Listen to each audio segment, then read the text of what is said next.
SKOL Vikings, let's win this game. Attention Vikings fans. Major updates just dropped and they've shaken up Minnesota's football world. A hefty fine for Byron Murphy, serious uncertainty about the return of one of Brian Flores' key defenders, and even Jonathan Greenard sending a direct message to a teammate.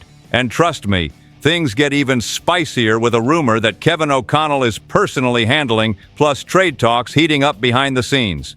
Buckle up, the last one's explosive. But before we dive into all the details real quick, hit that subscribe button. It's totally free and it helps this purple community grow. Smash the like too, because that tells YouTube to push this video to more Vikings Nation fans around the world. And drop a comment because this space belongs to everyone who truly bleeds purple.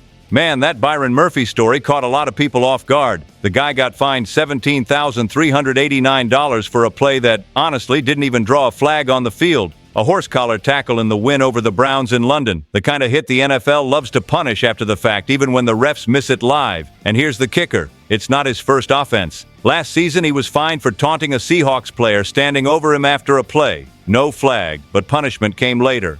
Now again. It's tough because the guy's got talent, but sometimes his head just isn't in sync with the defense. A lot of the Purple faithful are running out of patience. Murphy signed a big deal. 3 years, $54 million. When he came in, he looked like the cornerstone of the secondary.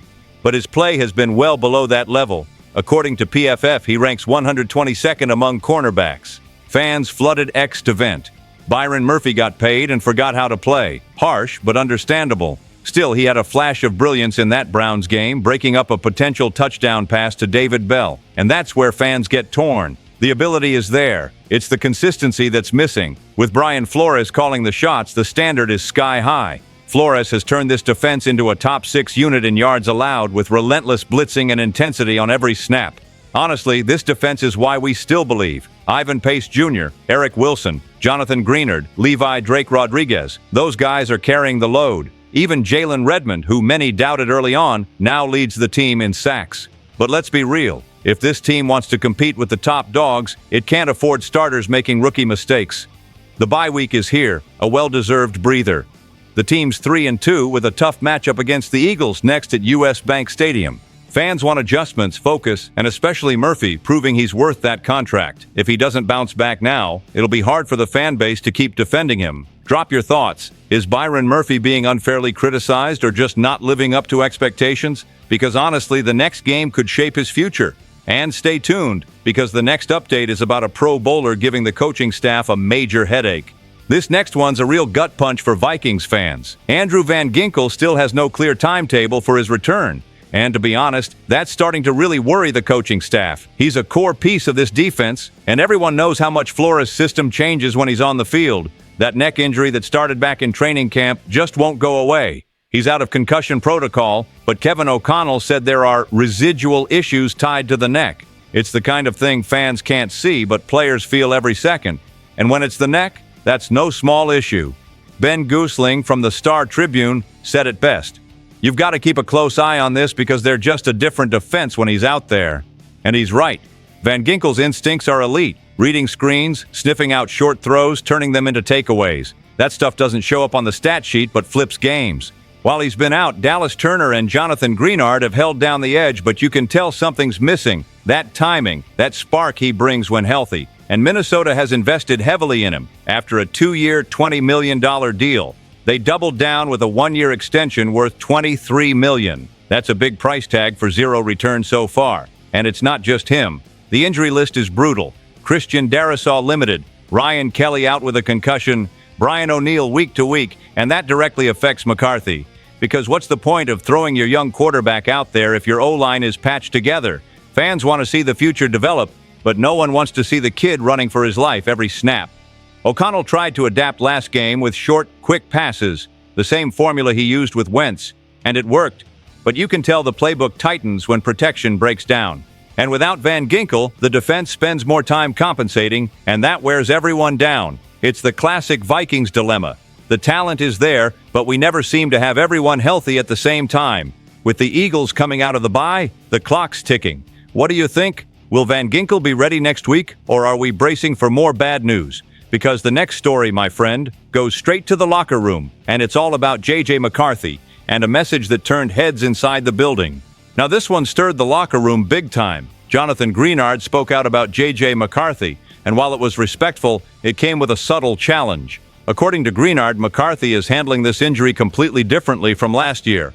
He knows he's coming back, you can see it in his eyes, Greenard said, and honestly, that shows maturity. We all remember last season. McCarthy looked down, disconnected. This time it's different. Even injured, he's on the sidelines hyping up teammates after every big play. For a team that's battled through so much instability, seeing your QB lead with that kind of energy matters. Greenard said it on the Up and Adams show, and anyone watching could feel his belief in the kid.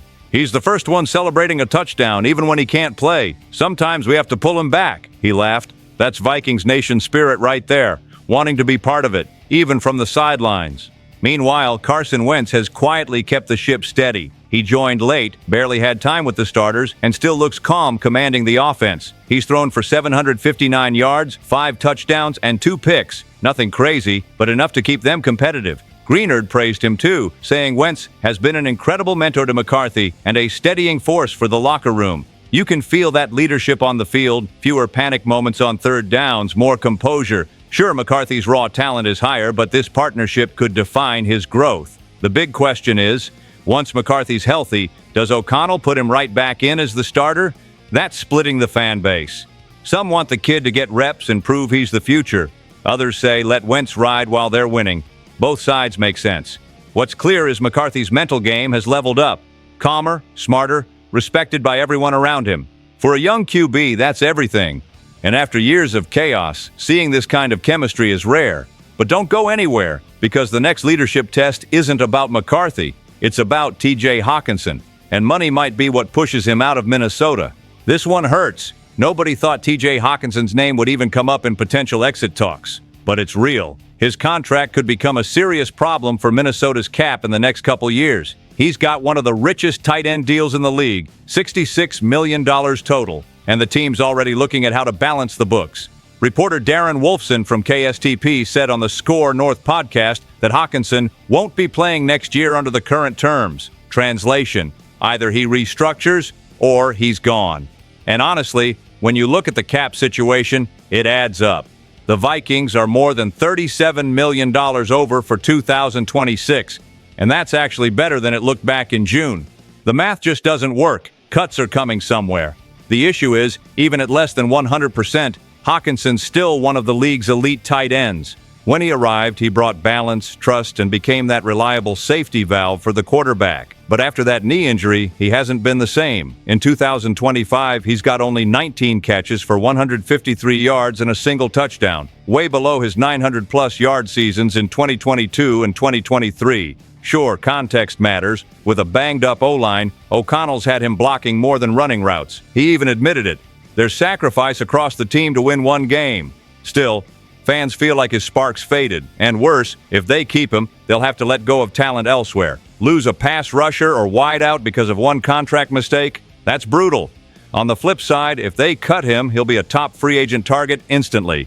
Even with injuries, teams would pay. So fans are wondering, why not trade him now and get value? Tough call, because Hawkinson's well-liked and respected in the locker room. But like Judd Zulgad said on that same show, get ready for a wave of restructures in March. And by the sound of it, Hawkinson's could be the hardest one. But if you think that's wild, wait for the next one. Because trade talk around Jordan Addison just sent shockwaves through Vikings Nation. And this one, wow. Nobody saw it coming. Jordan Addison, the young phenom, one of the Vikings' biggest draft hits in years, suddenly the subject of trade rumors. Yep, you heard that right. Whispers started circulating that Minnesota might actually listen to offers. Honestly, that sounds crazy. Addison's only in year 3 and already looks like a star. Even after serving a 3-game suspension early in the season for that Los Angeles DUI case, he came back blazing. Over 100 yards against the Steelers. Game-winning touchdown versus the Browns with 25 seconds left. That's clutch. But fans get anxious. Every rumor brings back memories of questionable front office moves. This time, though, insider Darren Wolfson shut it down. No talks. Addison isn't being shopped. He even added, out of 23 draft picks by this front office, Addison's the clear #1 hit. And he's right.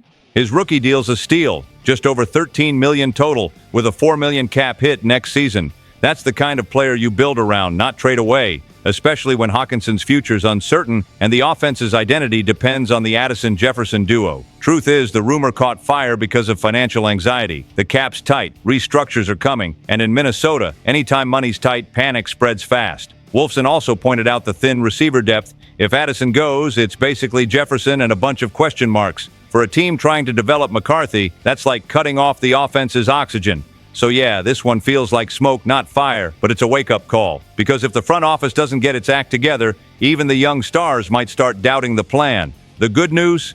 Addison looks focused. After the suspension and the noise, he's responded the right way, on the field. And that's what fans want to see. Effort, pride, and that spark that keeps the Purple Hope alive. Stick around, because in the wrap-up, I'll tie this all together. What this week really says about who the Vikings are as a franchise. If there's one thing this team keeps teaching us, it's that being a Vikings fan is never just about football. It's about resilience, belief, and that feeling that refuses to die. We saw fines, injuries, rumors, even possible departures. But we also saw fight, unity, and flashes of greatness. And you know what? This group's not done surprising people. Because when the world doubts us, we defend the North. Drop a comment. This space belongs to everyone who lives the Purple Faithful. Stay tuned. SKOL Vikings, let's go.